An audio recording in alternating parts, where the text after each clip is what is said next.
Imagine this, a single dad, eyes wide with a mix of desperation and awkward hope, leans across a dimly lit kitchen table and whispers to the woman he's just proposed a crazy deal to, "Will we sleep in the same bed?" Her heart stops. Is this for real? Or is it the beginning of something that could shatter them both? Hold on tight, because what happens next will leave you questioning everything you thought you knew about love, family, and second chances. Emily stared at Alex, her coffee cup frozen midway to her lips. The question hung in the air like a storm cloud, heavy and unavoidable. They were in his cozy but cluttered apartment, toys scattered across the living room floor, a reminder of the little girl sleeping in the next room. Alex was a good man, tall, with tired blue eyes that crinkled when he smiled, which wasn't often these days. He'd lost his wife 2 years ago in a car accident, leaving him to raise 5-year-old Lily alone. Emily had known him vaguely through mutual friends. She was the barista at the coffee shop he frequented, always chatting about books or the weather. But this was insane. It all started a week earlier when Alex had come into the shop, looking more haggard than usual. "Emily, can we talk?" "Somewhere private?" he'd asked, his voice low. She'd nodded, curious, and they'd met after her shift at a nearby park. There, under the shade of an old oak tree, he laid it out. His in-laws were suing for custody of Lily. They claimed he was unfit, drowning in grief and work, unable to provide a stable home. "They say a child needs a mother figure," he explained, his hands trembling. "If I can show the court I'm remarried, building a family again, it might tip the scales." He needed a fake wife for 1 year, just long enough to win the case and prove his stability. In return, he'd pay her handsomely. Enough to cover her mounting medical bills from her sister's cancer treatment. Emily's world had been crumbling too. Her sister, Sarah, was fighting for her life, and the debts were suffocating. "It's a business deal," Alex had said. "No strings. We live together, act married in public, but privately, separate lives." But now, here in his kitchen, the deal was getting real. Papers were signed, the wedding was set for next week, a quick courthouse affair. And then came the question. "Will we sleep in the same bed?" Alex repeated, flushing red. Emily's mind raced. Was he serious? Or was this some test? She set her cup down, her voice steady despite the butterflies in her stomach. "Alex, what are you implying?" He rubbed his neck, avoiding her eyes. "Lily, she's used to me being alone. If she sees us in separate rooms, she might say something to her grandparents.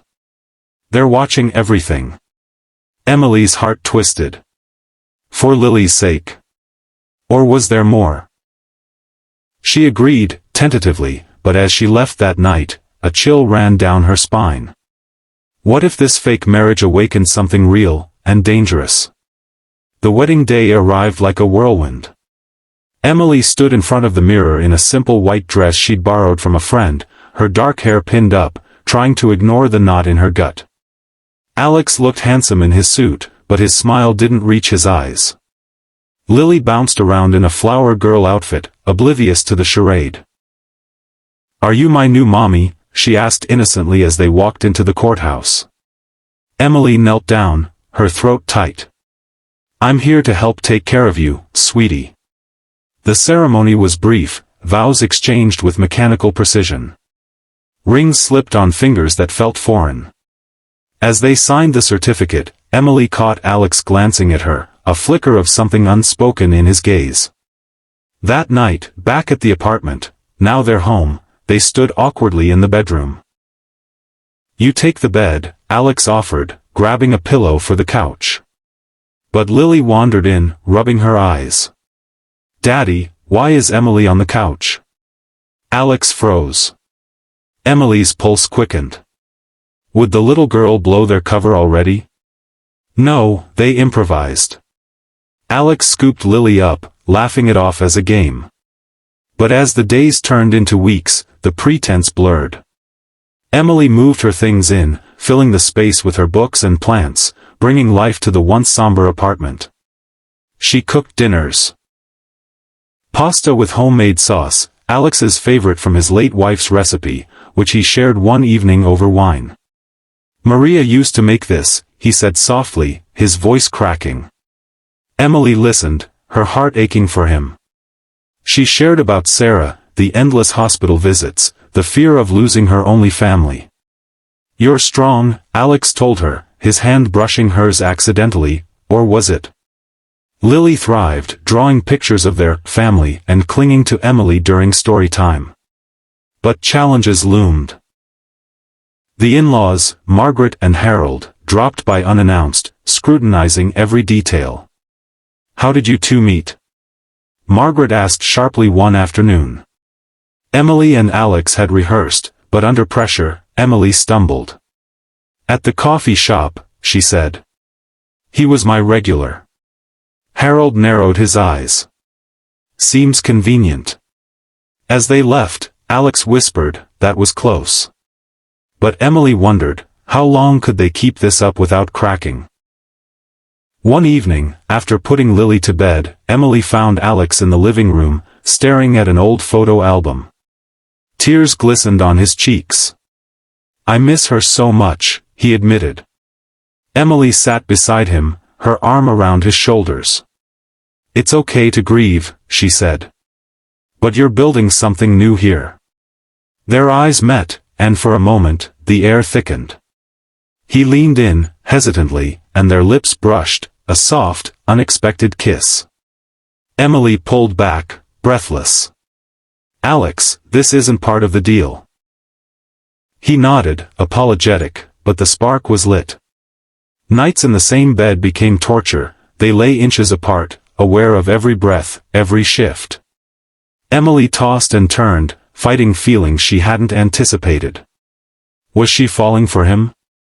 For this family? And what if he didn't feel the same? The first major challenge hit 3 months in, the custody hearing loomed, and Margaret hired a private investigator. Emily came home one day to find Alex pacing, a letter in hand. "They know something's off," he said. "The PI followed you to Sarah's hospital. They're saying you're distracted, not committed." Panic surged. Emily's sister was worsening, chemo was draining, and Emily had been sneaking out for visits, careful not to let it show. "We have to fight this," she insisted. Together, they prepared, practicing testimonies, gathering character references from friends. But tension built. One night, after a heated argument about boundaries, Alex stormed out. Emily sat alone, tears flowing. Had she ruined everything? When he returned hours later, rain-soaked, he pulled her into his arms. "I'm scared," he confessed. "Not just of losing Lily, but of losing you." Their kiss this time was passionate, real. But as they broke apart, the phone rang, Margaret, demanding a family dinner. "Be there, or we'll see you in court." Emily's stomach dropped. What if they saw through the act now that emotions were involved? The dinner was a minefield.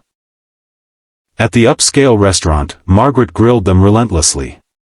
"Tell us about your honeymoon plans," she sneered. Alex squeezed Emily's hand under the table. "We're thinking Paris," he lied smoothly. Lily chattered about school, diffusing some tension, but Harold cornered Emily in the hallway. "You're not fooling anyone," he whispered. "This is a sham." Emily's face paled. How did he know? She denied it, but doubt crept in. Back home, Alex confronted her. "What did he say?" She told him, and anger flashed in his eyes. "We can't let them win." That night, in bed, they talked until dawn, sharing dreams, fears, vulnerabilities. Emily opened up about her past, a broken engagement, trust issues. Alex spoke of his guilt over Maria's death, how he'd withdrawn from life. "You've brought me back," he said. Their connection deepened, turning fake intimacy into something genuine.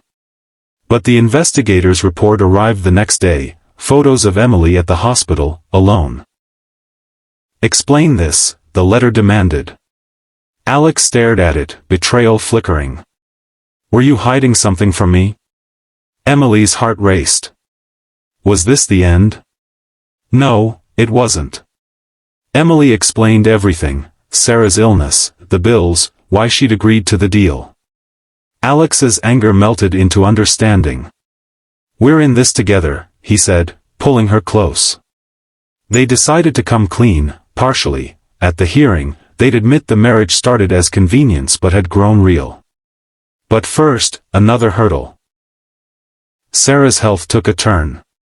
Emily rushed to the hospital, Alex and Lily in tow. "Family sticks together," Alex said firmly. There, in the sterile room, Sarah met them, weak but smiling. "You look happy," she told Emily. "Is it real?" Emily nodded, tears in her eyes. Alex held her hand, a silent promise. But as they left, a nurse pulled Emily aside. "The treatment's experimental. We need more funds." Emily's world spun. How could she ask Alex for more? That night, she confessed, expecting rejection. Instead, Alex said, "We'll figure it out. Sell my car, dip into savings, whatever it takes." Their bond strengthened, but the hearing was days away. What if the judge saw through them? The courtroom was tense, packed with lawyers and onlookers. Margaret and Harold sat smugly, their attorney painting Alex as irresponsible. "This marriage is a farce," he declared, presenting the PI's evidence. Emily took the stand, her voice steady. "It started as a deal, yes. But love doesn't follow a script." She spoke of nights reading to Lily, shared glances with Alex, the family they'd built. Alex testified next, his eyes on Emily. "She's my partner, my love." Lily, in a brave moment, told the judge, "Emily makes Daddy smile again." The room hushed. But as the judge deliberated, Margaret stood, furious. "This is manipulation." Chaos erupted. Would the outburst sway the decision? In the end, the judge ruled in Alex's favor. "Stability isn't about perfection," she said. "It's about love and commitment." Cheers echoed as Alex hugged Emily and Lily tightly. The in-laws left defeated, but not before Margaret whispered to Emily, "You won this round." Life moved forward. Sarah's treatment worked, she recovered slowly, bonding with the new family. Emily and Alex renewed their vows 6 months later, this time for real, in a small garden ceremony with friends and family. Lily scattered petals, beaming. The one-year deal ended, but their story began. As Emily lay in Alex's arms that night, she whispered, "Who knew a fake marriage could lead to this?" He kissed her forehead. Fate has a funny way. Their journey taught them that vulnerability opens doors to healing, that family isn't defined by blood or papers, but by the hearts that choose each other. In the face of loss and doubt, love can bloom unexpectedly, turning strangers into soulmates. It's a reminder. Take chances, embrace the unknown, and hold on to those who make your world brighter. If this story touched your heart, hit that like button and subscribe for more emotional tales that inspire and uplift. Thanks for watching.